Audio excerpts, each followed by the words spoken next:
तो दोस्तों, रतन नवल टाटा का अंतिम संस्कार हो गया है। उनके पार्थिव शरीर को अंतिम संस्कार के लिए धर्म के अनुसार गिद्धों के लिए नहीं छोड़ा गया। रतन टाटा हो या फिर आरदे सिर गोदरेज हो, डॉक्टर होमी भाभा हो, ये सभी लोग हिंदू, मुसलमान या फिर ईसाई नहीं हैं, बल्कि एक खास समुदाय से संबंध रखते हैं जिसे पारसी के नाम से जाना जाता है। आप में से अधिकांश लोग हिंदू, मुसलमान, सिख, ईसाई, जैन आदि धर्मों के बारे में परिचित होंगे, पर पारसी धर्म आप सभी के लिए नया होगा। भारत अनेक धर्मों की जन्मभूमि रहा है, पर पारसी धर्म भारत की उपज नहीं है। इस वीडियो में हम समझेंगे कि पारसी धर्म कैसे बना, यह भारत में कैसे लोकप्रिय हुआ, और साथ ही इतने छोटे समुदाय होने के बावजूद आज भारत में बड़े बड़े उद्योगपति, पॉलिटिशियन और नामचीन साइंटिस्ट इतने बड़े लेवल पर जो पहुंच चुके हैं, कैसे एक छोटे समुदाय के होने के बावजूद अपनी पहचान को इसने बनाए रखा, और कैसे भारत के सबसे बड़े पढ़े लिखे और अमीर लोगों का समूह यह बन चुका है।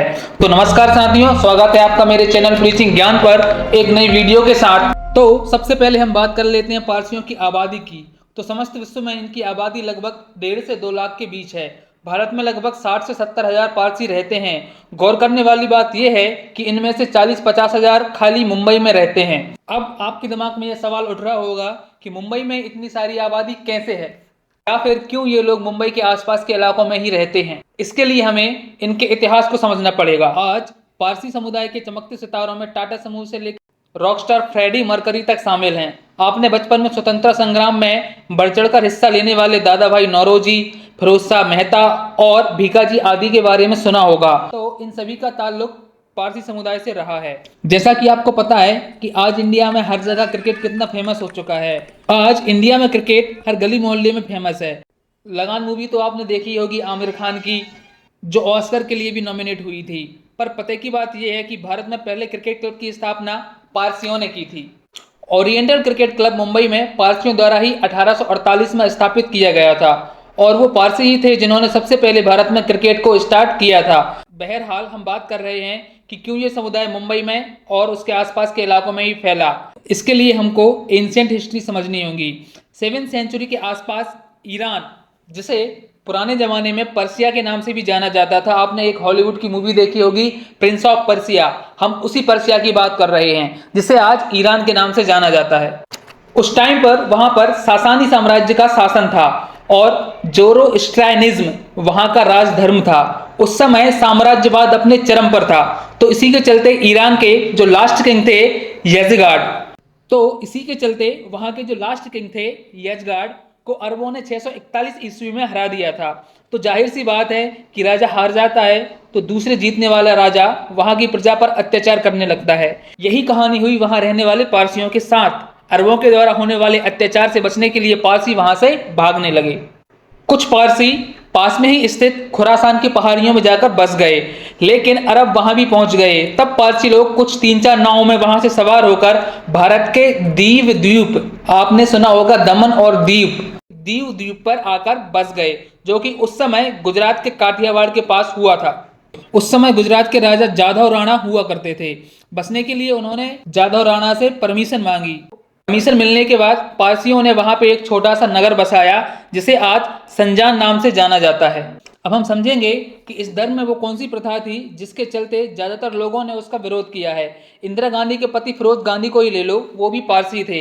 अभी हाल ही में रतन टाटा या फिर सड़क हादसे में जान गंवाने वाले इंडस्ट्रियलिस्ट साइरस मिस्त्री, इनका नाम आपने सुना ही होगा। इन सभी ने अपने पारंपरिक अंतिम संस्कार के तरीके को, जिसे दखमा कहा जाता है यानी टावर ऑफ साइलेंस के नाम से जाना जाता है, इसके बजाय अन्य विकल्प अपनाए, जैसे शवों को दफनाना या फिर शवों का दाह संस्कार करना। तो यहाँ जानने योग्य बात यह है कि ये दखमा प्रथा आखिर है क्या। दरअसल पारसियों के अंतिम संस्कार की यह प्रथा 3000 साल पुरानी है। इनके कब्रिस्तान को दखमा या टावर ऑफ साइलेंस के नाम से भी जाना जाता है। इन फोटोज को देखिए, यह एक गोलाकार खोखली इमारत के जैसे लगता है। इस जगह पर व्यक्ति के शव को मौत के बाद नहला धुलाकर इस टावर ऑफ साइलेंस में खुला छोड़ दिया जाता है। सब खुले में सूर्य की रोशनी और मांसाहारी पक्षियों का भोजन बन जाता है, और धीरे धीरे करके जो गिद्ध वगैरह होते हैं व्यक्ति के शरीर को खा जाते हैं। पहले के समय में दखमा आसानी से हो जाता था, क्योंकि मांसाहारी पक्षी गिद्ध उस समय पर्याप्त मात्रा में थे।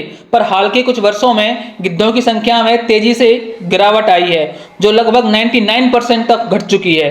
तो ये रिवाज अपने आप में थोड़ा सा अजीब है। सोचिए कि कोई आपका प्रिय है, पक्षी उसकी बॉडी को नोच नोच कर खा रहे हैं, तो धीरे धीरे पारसी समुदाय के कुछ लोग इसका विरोध करने लगे और दखमा प्रथा से कतराने लगे।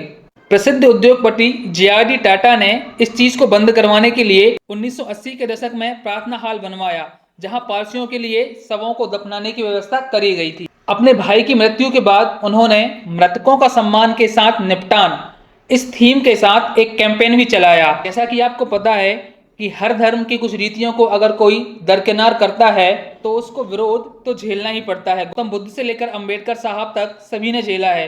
तो पारसी धर्म में भी जिन लोगों ने वैकल्पिक अंतिम संस्कार अपनाया उन्हें पारंपरिक पारसियों का विरोध झेलना पड़ा।